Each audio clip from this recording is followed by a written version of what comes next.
Hey, welcome back. It's been a while. It has been a long summer. It's been a long 2025. And a week ago from me recording this, I graduated from university, college, whatever you want to call it, with a Bachelor of Arts in Journalism. And yeah, there is so much work that was put into getting to this day and everything that brought me to that moment where I graduated. Graduated a full year early. And very proud of it, all of that. We don't need to get into that. But now we're back, and I'm going to give y'all everything I got.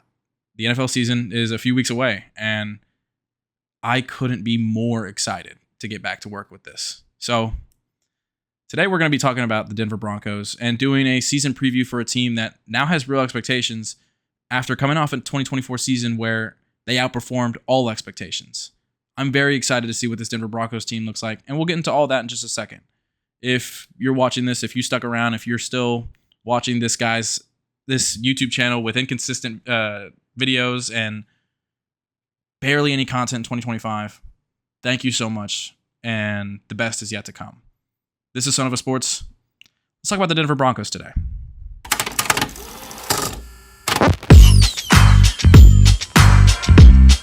Going into the 2024 NFL regular season, people didn't think much of the Denver Broncos, a team that had to pay a ton of money to get Russell Wilson off the roster, a team that right now is still paying Russell Wilson $32 million in dead cap just to not have him on the roster, a team that missed the playoffs every single year from the year they won the Super Bowl in 2016 all the way to 2024, a team that, yeah, they had an elite defense in 2023, but their offense was mid at best, and the defense was inconsistent to start the year in 2023. A Broncos team that just had so many question marks, especially after drafting the sixth quarterback that was taken in the first round in 2024, and a guy that people thought was a reach when taken. The Broncos outperformed all the expectations that were brought for them. They outperformed every single one. They were a very good team that made the playoffs for the first time since 2016 with Sean Payton coaching a hell of a job. And the Broncos are a team that's going to make your life a living hell every single Sunday. And we're going to start with the offense, the unit that is the weaker of the two units, but a unit that is nothing to joke around with.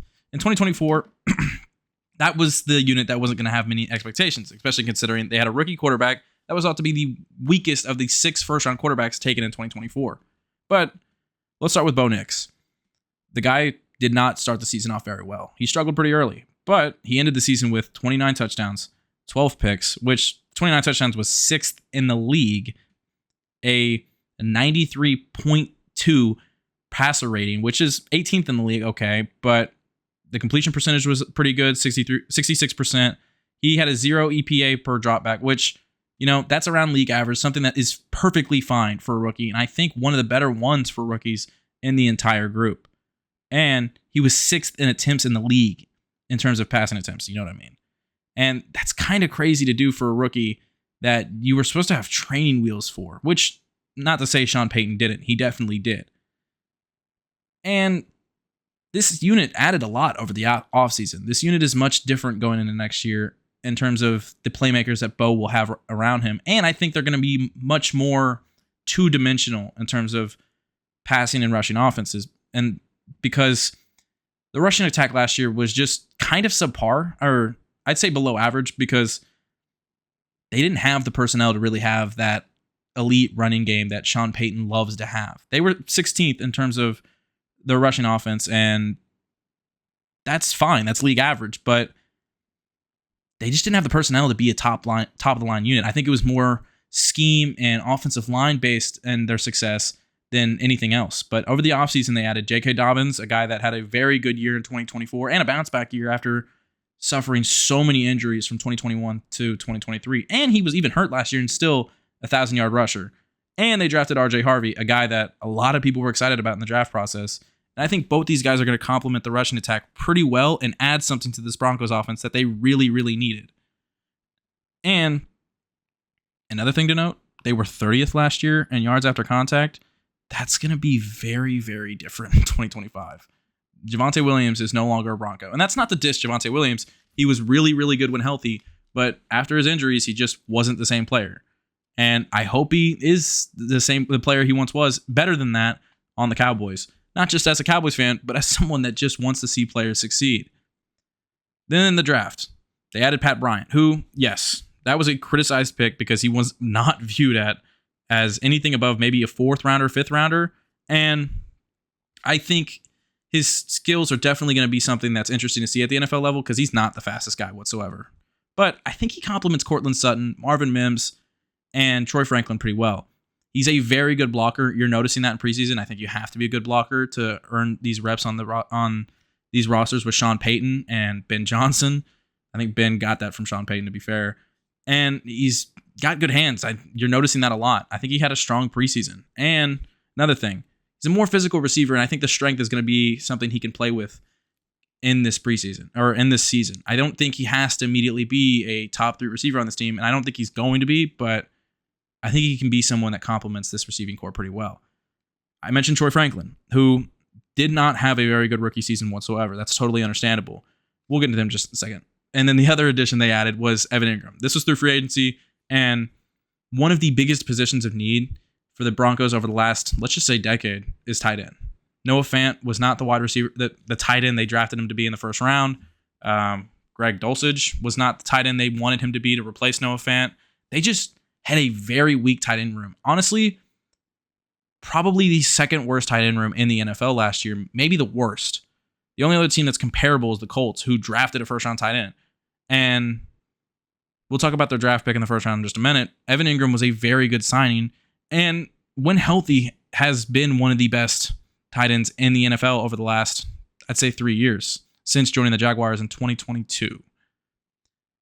And now we'll talk about the guys that are just coming back and returning for this roster coming into next year.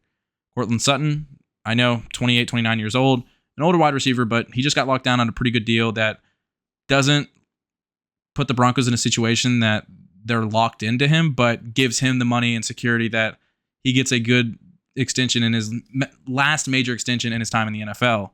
Marvin Mims, you saw his role increase towards the end of last year. And that's not to say that he'll be that receiver, that top line receiver that people really want him to be at the NFL level and fantasy viewers think he can be. But I think Sean noticed that if you scheme Marvin in certain situational plays, that's where he shines the most. Where he's getting touches, where there's plays designed specifically for Marvin. And that's probably jet sweeps, just quick routes, and things like that. But I also think he showed, especially in that Bengals game, he can be a serious deep threat. And that's always been something that people wanted to see from Marvin because of his speed. And I'm interested to see what that looks like this year. The two guys that you've been hearing the Broncos rave about in training camp, Troy Franklin and Davin Avile.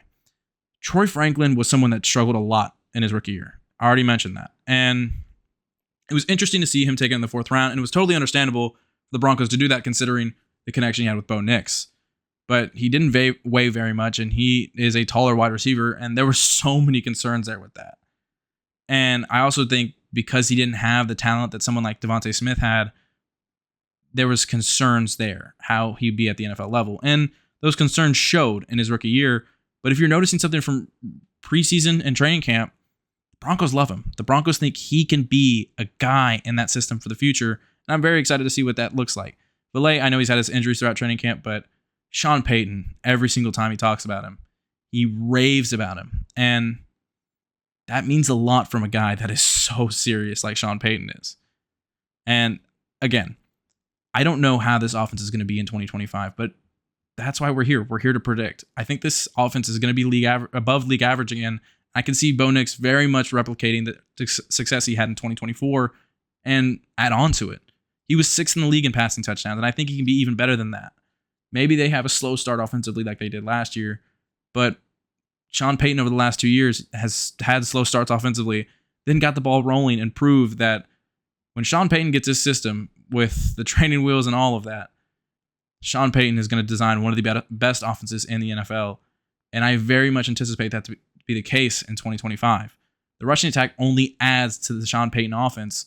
And if I was to make a guess, I think they're going to be a top 12 offense in the NFL in 2025. Then there's the defense. The Broncos defense is probably the best in the NFL. A unit that led the league in sacks last year, finished 3rd in total yards allowed last year.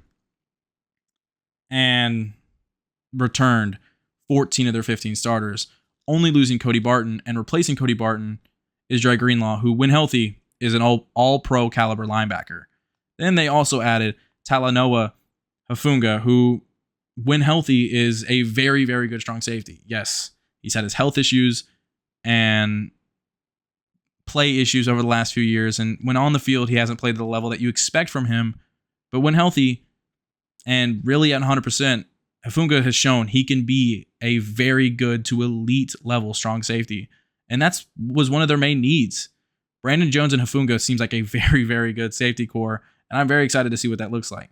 Dre Greenlaw complements that linebacker unit pretty well. And if I was to make a guess about what this team looks like next year, it's that they're going to be the number one defense.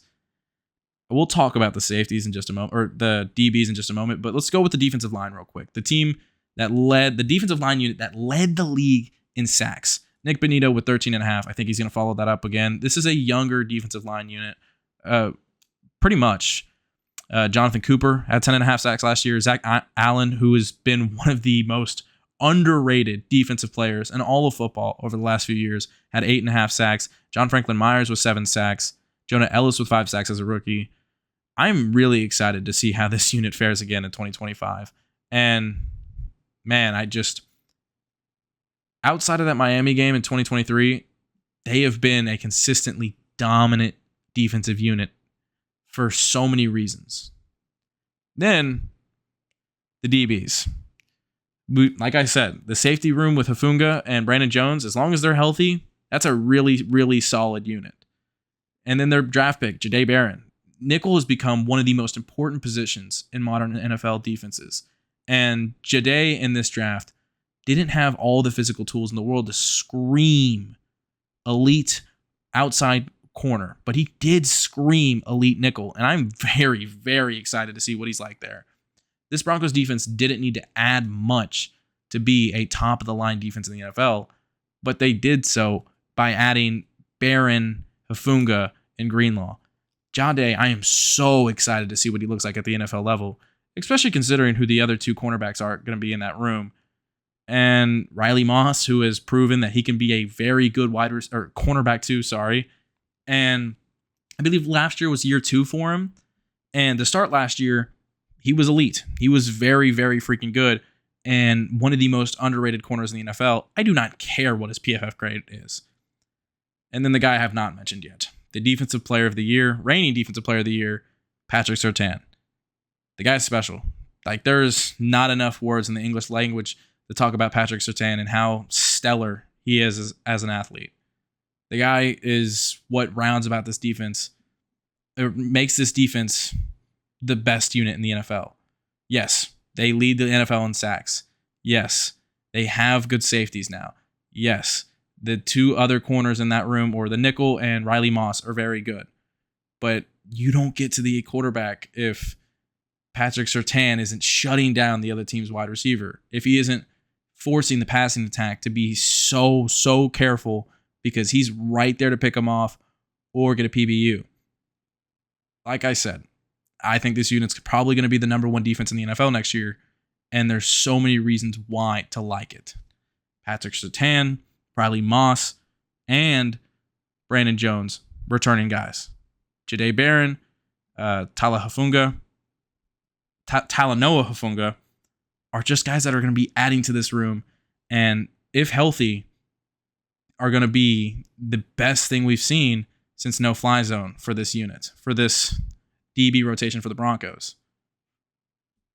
Man, oh my God. I'm absolutely terrified for whoever lines up against this defense.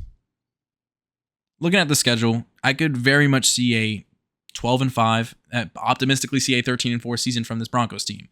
The AFC West is a dogfight, so that's very hard to predict, and it is very optimistic to say 13-4 about this schedule. But the Colts, the Titans, the Jets, the Giants offer fair matchups to this team. They're going to have their competition. The AFC West. The Chiefs are coming off 3 straight Super Bowl appearances, 2 Super Bowls in a row, and then the third one where they lost, and 5 appearances in 6 years. The Chargers made the playoffs last year. The Raiders added Geno Smith and Pete Carroll and Ashton Genty and all of that. And then they also have to play the reigning Super Bowl champions and the Eagles in Week 5.